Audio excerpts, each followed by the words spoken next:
দশম শ্ৰেণী ত্ৰিভুজ অনুশীলনী 6.4 9 নম্বৰৰ প্ৰশ্নটো আজি সমাধান কৰিম। প্ৰশ্নত দিয়া আছে দুটা সদৃশ ত্ৰিভুজৰ বাহুৰ অনুপাত 4:9। এই ত্ৰিভুজ দুটাৰ কালিৰ অনুপাত কিমান হ'ব সেইটো আমি উলিয়াব লাগে। তাৰ বাবে এই চাৰিটা অপচন আমাৰ ওচৰত দিয়া আছে।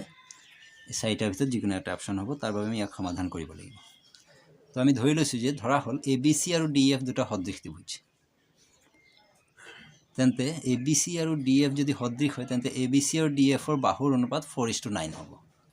তেন্তে AB by DE, BC by EF আৰু AC by DF এইকেইটা বাহুৰ অনুৰূপ বাহুকেইটাৰ অনুপাত 4:9। প্ৰশ্নত দিয়া মতে আমি জানো যে দুটা সদৃশ ত্ৰিভুজৰ কালিৰ অনুপাত সিহঁতৰ অনুৰূপ বাহুৰ বৰ্গৰ অনুপাতৰ সমান। কালিৰ অনুপাত যদি বৰ্গৰ অনুপাতৰ সমান হয় তেন্তে ABC ত্ৰিভুজৰ কালি আৰু DF ত্ৰিভুজৰ কালিৰ অনুপাত কি হৈ যাব? ইহঁতৰ অনুৰূপ বাহু অৰ্থাৎ AB by DE, AB square by DE square ইহঁতৰ বৰ্গৰ অনুপাতৰ সমান হ'ব। কিন্তু AB আৰু DE অনুপাতটো কিমান আছে? 4:9 আছে। তেন্তে আমি ইয়াত 4 স্কোয়ার আৰু 9 স্কোয়াৰ লগাব লাগিব। 4ৰ স্কোয়াৰ কিমান? 16 আৰু 9ৰ স্কোয়ার 81। তেন্তে আমি অনুপাতটো কি পালোঁ যে 16:81।